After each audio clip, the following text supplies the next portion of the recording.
There was a very famous record producer here, a famous character and person here named Shelby Singleton. Very famous. The most famous record he ever produced was called Harper Valley PTA.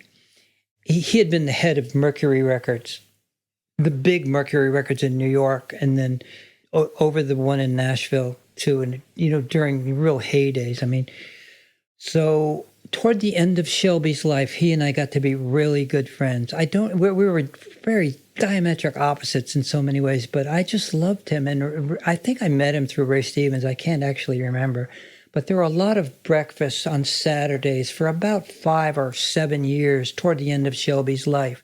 And we would meet, and there would be, Shelby, Ray Stevens, me, a guy named Ray, he was a famous record producer, wonderful guy, and David Conrad, who was president of Irving Almo in Nashville, a great music publisher, and 5 whatever of us, changing cast of characters. So one day, Shelby says, "Hey, next week I'm bringing Merle Haggard to breakfast." I said, "Whoa, are you really?" And he says, "Yeah." I said, "How do you know him?" And he said, "Well, he calls me all the time, I said, "Really?" He said, "Yeah, he wanted me to go to Iraq with him or something like that." And I said, "Oh my God, okay." Well, so he shows up with Merle Haggard. So Merle Haggard is just like one of us. He does not dominate the discussion at all. He tells this funny story about fishing in a pond, in a reservoir where you weren't supposed to fish. And so he set up with his girlfriend, where the girlfriend would be at the entrance to the reservoir and with a walkie-talkie, and he'd be fishing. And if the cops came, she was to walkie-talkie him and tell him to, cops are coming. He's fishing along, and suddenly she comes down and she says, "God damn, Merle, the cops are coming. Get your ass out of there." Yes, and he's saying, "Sit down, goodbye. The cops are going to get you." He's running out, and Merle Haggard is, running with his fishing pole to avoid the cops. I don't know. It's just comical that nothing he ever said was, "I'm wonderful" or anything. But that night, we all went to the Opry. He was singing at the Opry. So we were backstage, and he's singing, and at one point he walks to the very front of the stage and he takes off his hat and he looks at the audience and he says, "I want you to know that I know I would be nothing without you." And I never forgot it, because each of us who has made 13 cents in music business can find a quillion people that we could make that same sentence to. But the drama of him doing it as one of the most remarkable people in the world, I just never, it stuck with me always. If you were going to listen to Haggard right now. Mama Tried. I mean, I just have to. Or if we make it through December, there's just such pathos. And there's he didn't write If We Make It Through December, I don't think. But he did write Mama Tried. And his whole story about having been in prison, and I think he was on the cover of Time magazine when he was 37, but he'd already been in prison and all this kind of stuff. And the whole idea of, and also having been a parent, you just know that you're just doing your best as a parent. So, I mean, at the time that was a hit. I was probably 25 or something, but it was so touching to me. And there were he was writing songs like Okie from Muskogee, and I was against the Vietnam War. But he wrote this song called "The Fight Inside of Me." But if you're walking on this country horse, you're walking on the fight inside of me. And I know that he was for the war, and it didn't matter. He was just so passionate. I thought, I'm for whatever he is, unless I have to go over, Where did you have breakfast at? We went to a place, they called it the Car Wash, because it had been a car wash. And at the time, I think it was called Denison's. It's now, I think now it's a Mexican restaurant or something. But Shelby did this thing that was so touching to me. At the end of every breakfast, he would go to each person. Well, someone was always paying. One person would pay. And while they were paying, Shelby would go to the person. He'd put his hand like on your wrist or something. He said, "Call me if you need me."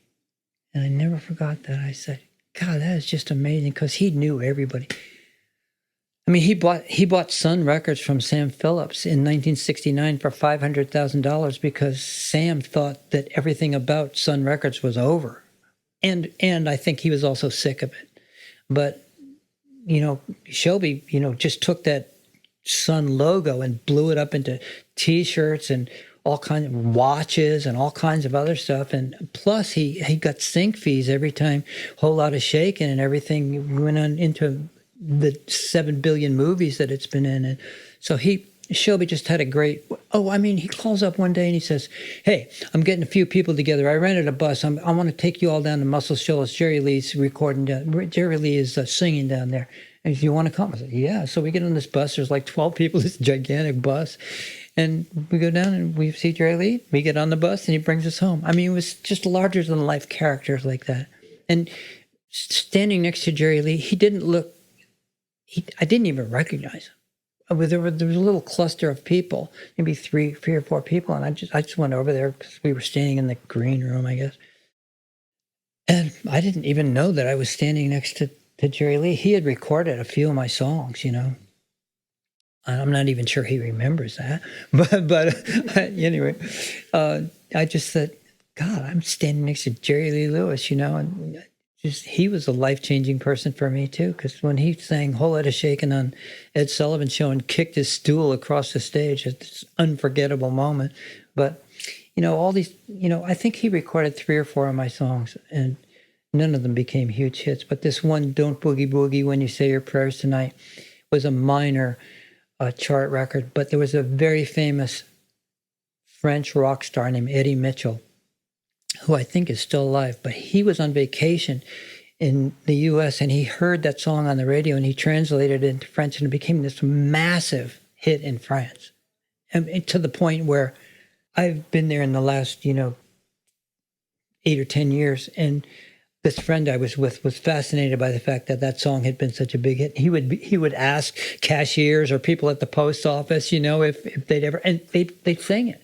A lot of these people would just break into it because it's kind of, but I thought it's just such an argument for, okay, I took the song to Jerry Kennedy, who was, Jery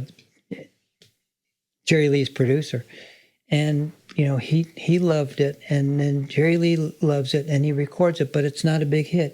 But this guy hears it, and it becomes a big hit. You just don't know what's going to happen. But I did learn, just get your goddamn songs out there. You don't try to predict, is it going to make it, is it not? Stuff happens that you just have no idea, like that Glade plug-in thing. You don't know, but if you don't get it out there, it doesn't have a prayer. So fortunately, I did really love taking these songs around, but it turned out that was just like I would not have earned 30 cents if I hadn't taken my songs around. And that's no kidding. I really wouldn't. I got virtually every record I got by, knocking on doors and begging and meeting people in the rain at 4:00 in the morning when they came out of an all-night session, anything it would take to get the songs to people. But, I think that's the kind of, passion that everybody who comes here feels toward their songs, and the great possibility that exists. You don't know if it'll ever happen, but it exists. Oh, this is an amazing lesson.